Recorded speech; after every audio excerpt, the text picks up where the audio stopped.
Okay guys, good evening. Another day, another vlog. Ah, ito guys, ginawan ko na ng layout yung mini W box ko, yung design ko na gawa. Tsaka nahirapan ako kasi hindi ako marunong hindi ko ginamitan ng Corel o ng yung Photoshop. Ginawa ko na lang dito sa Microsoft Word. Okay, papakita ko na yung ginawa ko guys, yung mga sukat ng mini W box ko. Okay, sige. Okay, ito na yon ginawa ko guys. Mini W box my DIY, my design guys. Itong ngayon pala yung sukat na ginawa ko guys. Ito yan. Oh, yan.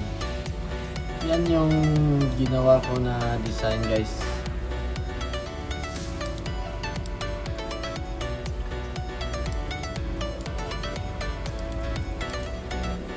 Ito yung sa front guys niya. Sa ibabaw guys, kung nakahiga siya guys, so yan ang sukat guys. 31 inches ang ginagamit ko guys para mas madaling makita si malalaki. 31 inches, tapos yung width niya guys 31 inches, saka yung height niya dito sa kung nakahiga siya 23.5. And guys, saka dito guys sa kanyang horn ay may 9.5 na sukat kabilaan. At yung gitna niya guys dito, tsaka dito yung bukasan, nasa 12 yan guys, 12 inches. Okay, ito na yung laman guys. Pasensya na kayo guys, lang talaga, DIY lang talaga, at saka naka word lang yan. Ito naman yung sa ilalim guys na sukat. Ayan,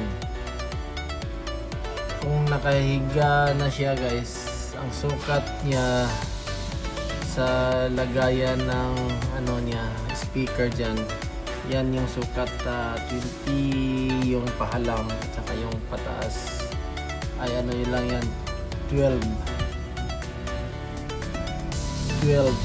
yan. Ay, mali pala guys, mali. Hindi pala yan 12.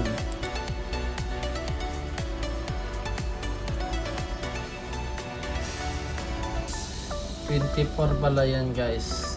24. Ayan.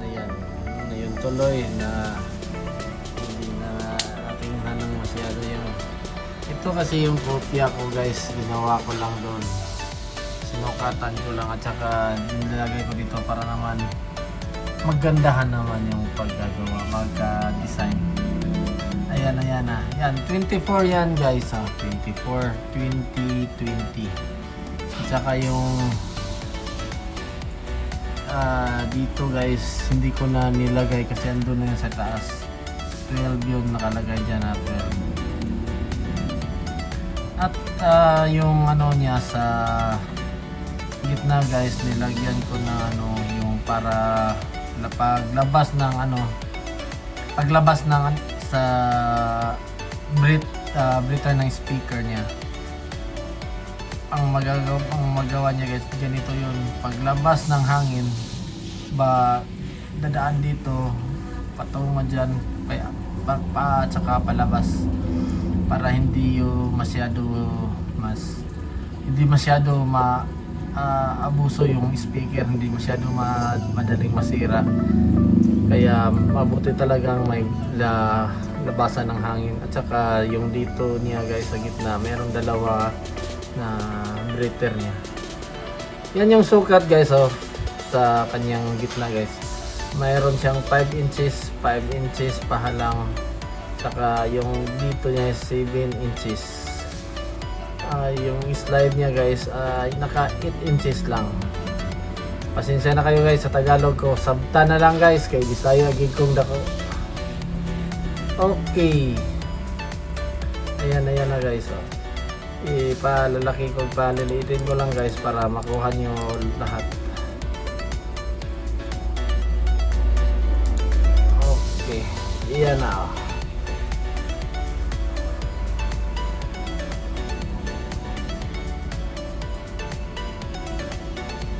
Kuha muna guys. Kuha nyo na. Yan guys. Ginawa ko yan. Ginawa kong DIY. Subukan nyo lang kung maganda bang tunog sa inyo. Okay. Yan na yung request nyo na kopya ng W-Box ko po.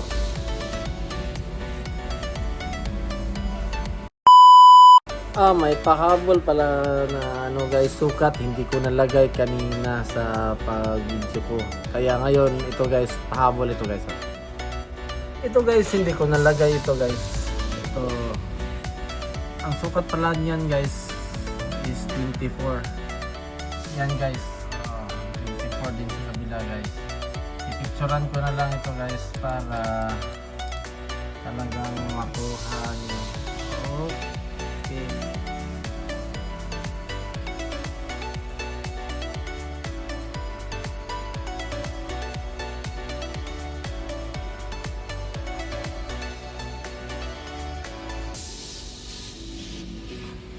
Okay guys.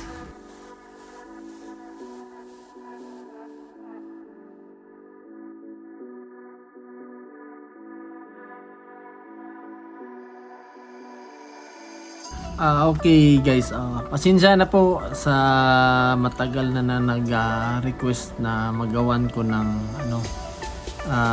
mga sukat yung DIY ko na W-Box, na busy kasi sa mga lakad ng sounds ko po at saka mayroong mga sideline konti, kaya natagalan ko. Ngayon ko lang po na na bigyan ng panahon sa paggawa.